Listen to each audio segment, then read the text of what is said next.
Hi hello అందరికి నమస్తే. నేను మీ జర్నలిస్ట్ రవీందర్.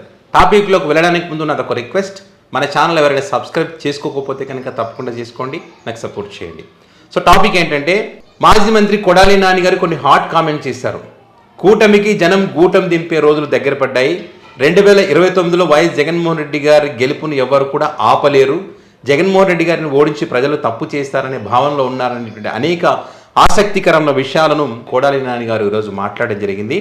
సో ఇక్కడ ఏదైతే జగన్మోహన్ రెడ్డి గారు మళ్ళీ గెలుస్తారనేటువంటి విషయము ఈ కూటమి పార్టీలకు తెలుసు. చంద్రబాబు నాయుడు గారు కూడా అది గ్రహించారు. కాబట్టి కేవలం అభివృద్ధితోనే మనం మళ్ళీ గెలుస్తాం అనుకుంటే అది భ్రమ. దానితో పాటు ఇంకా చాలా చేయాల్సి ఉందని చెప్పి ఆయన ఏదైతే కామెంట్ చేశారో దానికి సంబంధించి చర్చ జరుగుతూ ఉందో ఆ క్రమంలోనే కొన్ని కోట్లు ఖర్చు పెట్టి తప్పుడు ప్రచారాలు చేస్తూ కొంతమంది ఫేక్ అకౌంట్లలో ఏదైనా ఒక టాపిక్ తీసుకుంటే దానిపైన పదే వారి చేత చెప్పించడం, ప్రజలను నమ్మించాలని ఒక ప్రయత్నం చేస్తాం. అందులో కూడా వాళ్ళు ఫెయిల్ అవుతూ ఉన్నారు.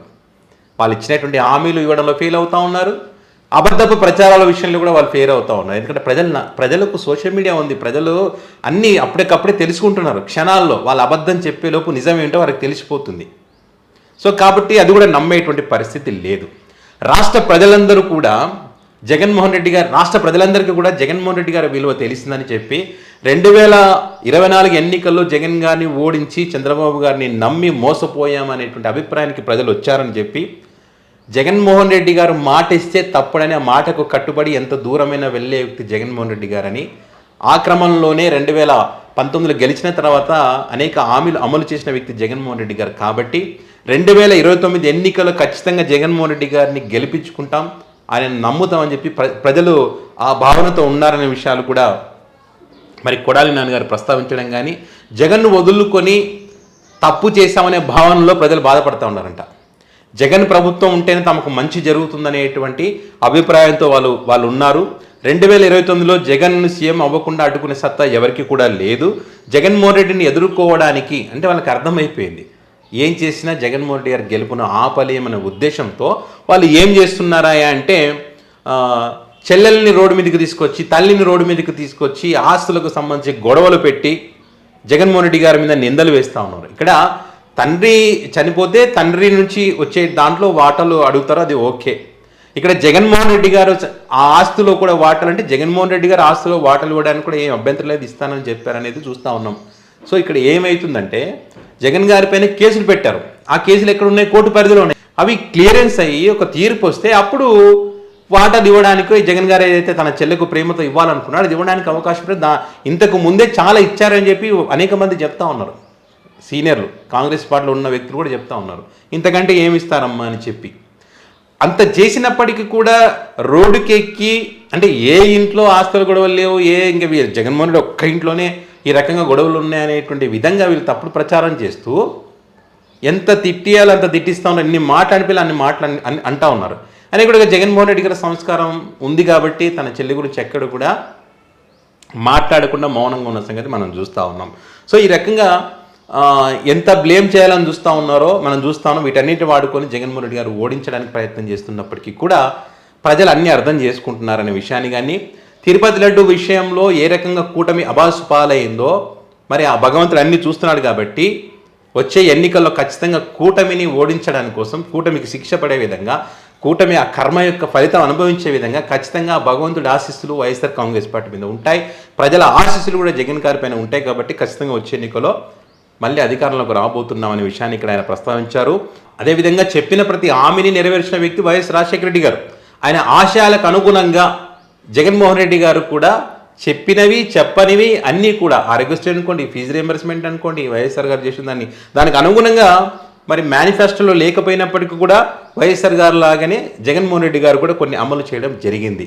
కాబట్టి జగన్మోహన్ రెడ్డి గారు అయితే చేస్తారు, మాట తప్పారనేటువంటి అభిప్రాయానికి వచ్చారు. కాబట్టి కూటమికి జనం గూటం దింపే రోజులు దగ్గరలోనే ఉన్నాయనేటువంటి విషయాన్ని ఆయన ఇక్కడ ప్రస్తావించడం జరిగింది.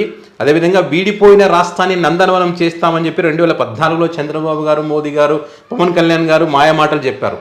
చంద్రబాబు రైతులకు కానీ డ్వాక్రా మహిళలకు కానీ రుణమాఫీ చేస్తానని చెప్పాడు, కానీ అది జరగలేదు. అప్పుడు ఎన్నికల సందర్భంగా ఇదే విషయాన్ని జగన్ గారి దగ్గర పేరు నాని గారు కానీ కొడాలి నాని గారు కానీ మరి ఇట్లయితే చెప్తా ఉన్నారు కదా, మనం కూడా హామీ ఇద్దామని చెప్తే ఇది నెరవేర్చాలంటే 1,25,000 కోట్ల రూపాయలు కావాలి, ఇది సాధ్యమయ్యేటువంటి అవకాశం లేదు, మనం తప్పుడు హామీ ఇవ్వకూడదు, ప్రజలను మోసం చేయొద్దని చెప్పి జగన్ గారు మాకు చెప్పడం జరిగిందని, అందుకే అప్పుడు హామీ ఇవ్వలేదు కాబట్టి ప్రతిపక్షంలో ఉండాల్సి వచ్చిందనే విషయాన్ని కానీ మరి చంద్రబాబు నాయుడు గారు చెప్పారు. మోదీ గారు మరి చంద్రబాబు చెప్పాడు అప్పుడు, మోదీ నేను చూసుకుంటానన్నాడు, పవన్ నేను ప్రశ్నిస్తానన్నాడు. ఏమైంది?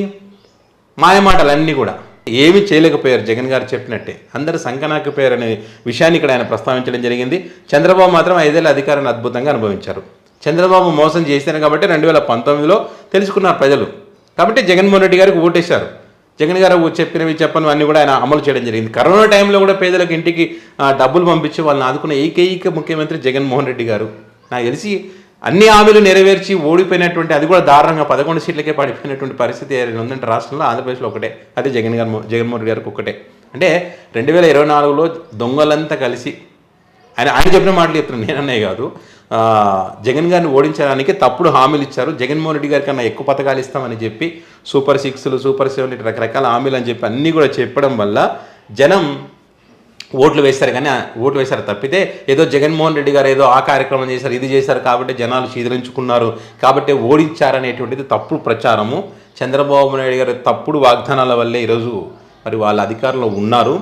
జగన్ చేసినటువంటి మంచిని వైసీపీలో ప్రతి క్యాడర్ కూడా కాలర్ ఎగరేసుకుంటూ 11 సీట్లే వచ్చినా ప్రతిపక్షంలో ఉన్నా ప్రతి నియోజకవర్గంలో కూడా మా వైసీపీ హయాంలో ఇది జరిగిందని చెప్పి కాలర్ ఎగరేసుకుంటూ తిరుగుతూ చెప్తా ఉన్నారు. కానీ మరి ఇప్పుడు అద్భుతమైన విజయం సాధించాం, 164 సీట్లు కొట్టాం, మేము తిరుగులేని విజయం మాదని ఏదైతే కూటమి చెప్తా ఉన్నారో, కూటమికి సంబంధించిన పార్టీ లీడర్ క్యాడరు ప్రతి ఒక్కరు బాబు గారిని విమర్శిస్తూ అంటే తప్పించుకొని తిరుగుతున్నారు దొంగల్లాగా. ఎందుకంటే వాళ్ళు హామీలు ఇచ్చారు, ఎన్నికల టైంలో చెప్పారు కదా, అది ఇచ్చే పరిస్థితి లేదు. ఉగాది వస్తే వాలంటీర్లకు 10,000, ఇంకో పండుగ వస్తే అది మన దసరా వస్తే దీపావళి వస్తే దసరా వస్తే ఇది చెప్పారు కదా, ఆడబిడ్డలకు ఈ నిధి ఆ నిధి, ఇంకో జనవరి వస్తే జాబ్ క్యాలెండరు 20 లక్షలు, ఇట్లా ఎన్ని చెప్పారో మనం చూసాం. అవి ఏవి ఇచ్చే పరిస్థితి లేదు కదా. కాబట్టి వాళ్ళు దొంగదారిలో వాళ్ళు తిరుగుతూ ఉన్నారు. సో ప్రజలకి ఇది అర్థమవుతూ ఉంది. వీళ్ళు 11 సీట్లు వచ్చినా కాలర్ ఎగరేసుకుని ధైర్యంగా తిరుగుతూ ఉన్నారు. వాళ్ళు మాత్రం 164 సీట్లు వచ్చినా ఒక హామీ కూడా నెరవేర్చకుండా 3 కలిసి పోటీ చేశారు. కేంద్రంలో కూడా వాళ్ళే, ఆయన కూడా ఏం చేయలేని పరిస్థితుల్లో తప్పించుకొని తిరుగుతూ ఉన్నారు. కాబట్టి ఎవరు మంచి చేస్తారు, ఎవరు చెడు చేస్తారు, ఏ లీడర్ ఎంత నమ్మకంగా ఉంటాడు, ఇచ్చిన హామీని ఎవరు ఎట్లా నిలబెట్టుకుంటారనే విషయం ఒక క్లారిటీ ప్రజలకు వచ్చింది. కాబట్టి 2029లో ఎవరు జగన్మోహన్ రెడ్డి గారు గెలుపును డిసైడ్ చేసి పెట్టారు అనే విషయాన్ని కొడాలి నాని గారు ఇక్కడ ప్రస్తావించడం జరిగింది. మరి కొడాలి నాని గారు చెప్పినట్టు 2029లో జగన్మోహన్ రెడ్డి గారు గెలుపు తథ్యమా, అడ్డుకునే శక్తులు ఏవి కూడా లేవా? సో ఈ అంశాలకు సంబంధించి మీ అభిప్రాయాన్ని కామెంట్ రూపంలో పెట్టగలరు. Thank you.